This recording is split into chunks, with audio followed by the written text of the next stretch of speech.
I wanted to take a moment to read this article right here. We wanted to get away from the drip feed. Bungie explains Destiny 2's future seasonal story plans between the Edge of Fate and Renegades. This is really interesting because we are now going into Solstice here soon. And we're starting to get an understanding of what the content rollout is. But let's read it right here. Destiny 2 narrative director Alison Lührs explained what Destiny 2 players can expect between the Edge of Fate and Renegades in terms of story, and why the seasonal drip feed model is no longer part of the plan. The Edge of Fate has officially been out for over 2 weeks, and players are still, so this was about a week ago when this got written, and players are still getting used to all the new core system changes it brought to the game. Apart from the in-game changes, Edge of Fate also started a new content delivery structure for Destiny 2. Instead of one big expansion a year, we're now getting 2 expansions each year, more in line with the size of Rise of Iron. That's not the only major change that came with this new era. Alongside the switch to 2 expansions, Bungie has also moved away from a storytelling style that's been part of Destiny 2 for nearly 3 years. I think actually maybe even longer than that, right? The weekly seasonal drip. How it worked was you would log in every Tuesday. You would play a quick mission or a dialogue scene, and then you would come back next week for the next piece. It's kind of crazy because there are actually people saying they missed this, when at one time there were folks that absolutely hated it, right? And I will say nothing bummed me out more than I would jump in. The quote unquote seasonal, weekly seasonal drip was doing the same mission, and then we would get like an extra dialogue line.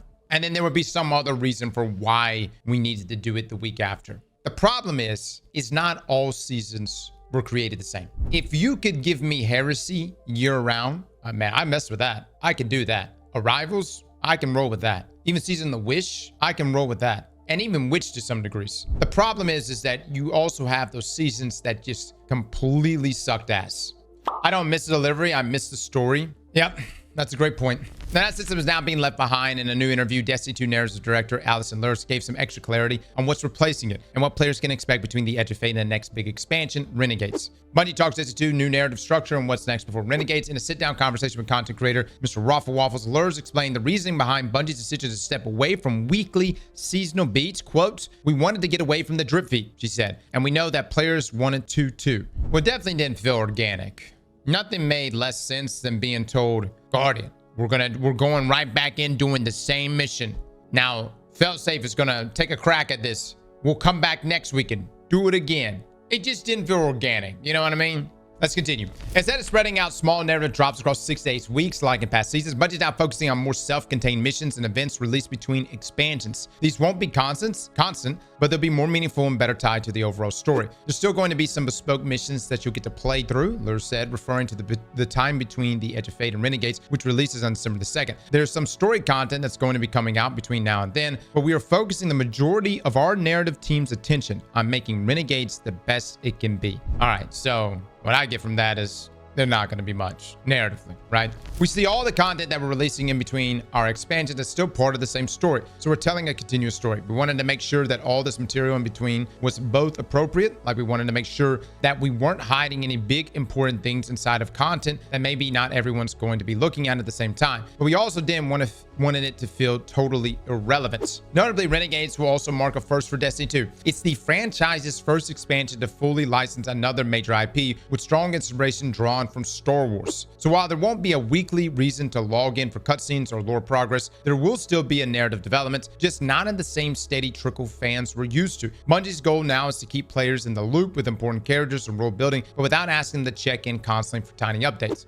Bungie wants Renegades to feel like a definitively Destiny story. All right, so scope-wise, Renegades is supposed to be the size of Edge of Fate. And look, I'm not saying Edge of Fate was massive by no means, but it's still pretty sizable. It may not be the content that you want, but when I say sizable, I said Kepler's pretty sizable. The problem is it's completely underutilized. No one is really playing Kepler outside of their weeklies. You get your drops, you get out. You know what I mean? The portal content is what's lacking the most, and dungeons are being added to that in Ash and Iron. But Renegades, with it just being 6 months away, actually less at this point, what is the scope of this? Would we have any idea, like, is this just going to be an expansion of Kepler in some way? Oh yeah, we are supposed to be binding the 9. So I guess we've got to continue that. I just have a hard time believing or seeing Bungie being like, hey, here's Kepler and this sizable destination. Now we're going to give you an entirely new destination with Renegades. You know what I'm saying? If Kepler was public and had more event stuff, then more people would be playing it. Oh, no doubt. Like if Kepler, I mean, look, I want Bungie to go the route of like full MMO, but again, there's all kinds of limitations engine wise. I don't know, man. I'm kind of speaking out of my ass on this, but whatever the case, like I would love a world in which we're playing Destiny and a real boss drops down and like 40, 50 Guardians show up and we're all just welling on this thing. You know, doesn't seem like that's going to happen. What I'm really trying to say about Renegades though is this: Star Wars is not enough for me. I'm expecting it, and Bungie's, I mean, there's nothing to really say that Bungie's not going to deliver on this, but I'm expecting it to be at least in the same scope as what we've gotten here with Edge of Fate. We know we're getting a dungeon, which is still not as big as a raid. I mean, I like dungeons, but still. But you can't just slap Star Wars on this and be like, we good, man. Have fun. It's just not a big enough selling point for myself, but maybe for some of you, but not for me. Oh yeah, that's the other thing too. Renegades is bringing us a dungeon.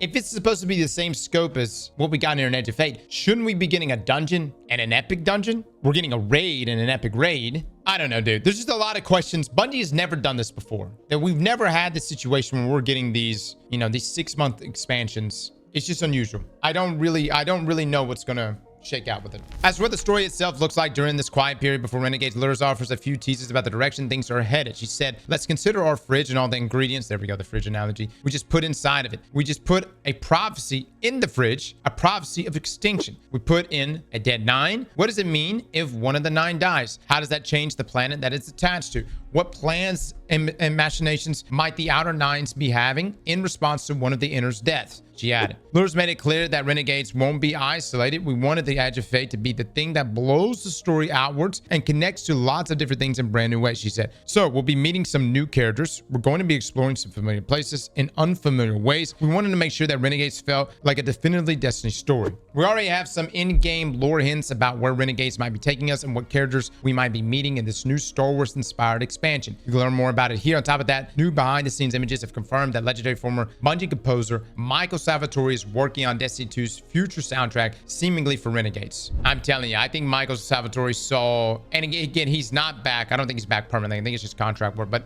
the point is, especially for some folks out there, they see Star Wars and they're like, I'm working on that. You know what I'm saying? So this, I don't know how much more Michael's going to do outside of that, but it seems like Renegades is the big focus there. What's this Star Wars shit?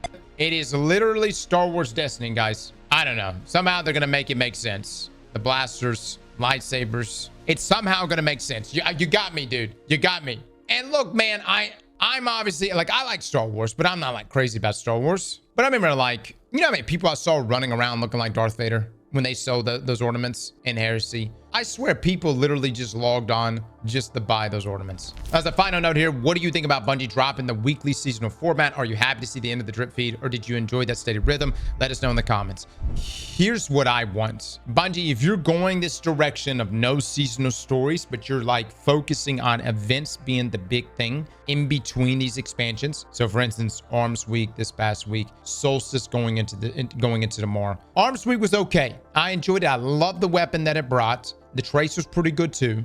What I don't like is Solstice, which is a one-time event. Seems like it's not getting any type of update at all. We're losing Bonfire Bash. My opinion, it would have been great to get Bonfire Bash with the Grandmaster modifier or up to that. And dude, just ball out with it. Make it difficult. Tell me you wouldn't love a Bonfire Bash that absolutely whooped your ass. But on the off chance that you actually beat it and successfully farm it, you can get a potential tier 5 from it. I like the drops, I like the weapons, but so far Solstice is just essentially going to be modifiers inside of portal activities that everybody is already burnt out on. People are just burnt out on the same portal shit. And that's another thing. Bungie needs to move to address the portal just in its entirety. Guys, I called my brother yesterday. I called him up. He answered the phone. I said, hey man, how's it going? Have you been playing Destiny? And you know what he said to me?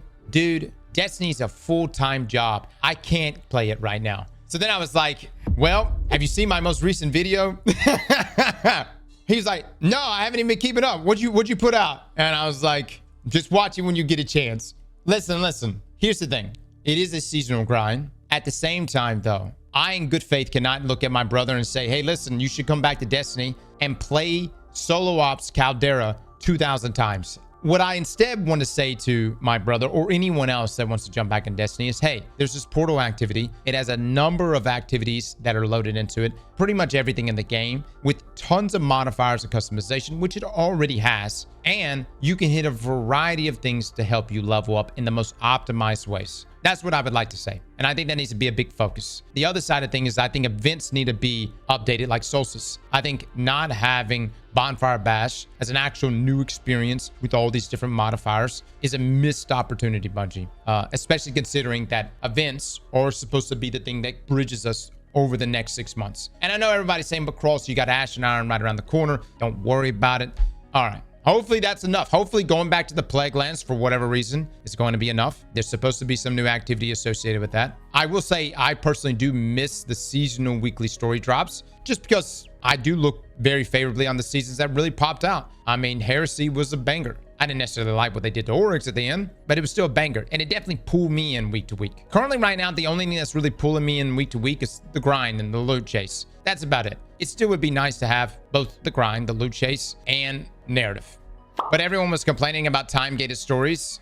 The worst of the worst for me was post-Linefall, and all I got to hear every single week was Kiyomi SC breathing into the microphone. I had nothing against the VA. She did a phenomenal job, but it was like every week, it was just one recording after another of just straight depression, and it just got very tiring, guys. You know what I mean? That to me is like the lowest of the low when it comes to like week-to-week stories. But at the highs end, you do have seasons like Season of Wish. You got Heresy, and I'm sure many other seasons you guys can bring up that were really, really good. So it really is a matter of delivery and density, which I know is not an easy thing to pull together over a time frame. I'm also okay with, like, if Bungie's in a situation where it's like, we only have enough story to really tell organically here over the next 3 weeks. I'd rather 3 weeks of banging story than 12 weeks of dragged out mission that we have to repeat 20 different times. I will take the 3 weeks every single time. The other side of things is, could you just put it all in the single campaign that drops? You could just do that. Do you think Destiny 2 is showing its age? That's a whole nother topic for another day, Spatto. You're referring to, like, are bugs getting worse in this game? Without a doubt. Like, it's getting funky, fellas. It's getting funky, man. But that's a topic for another day. I think at the end of the day, Destiny is still a fun game to play. But curious to know y'all's thoughts. Let me know how you feel about the story rollouts. And this is just one of those things that is kind of hard to tell until we've gone through this, right? This is definitely an experiment from Bungie on this. And we'll just have to see what plays out with it. I don't know. Slap that like button like your mama told you right.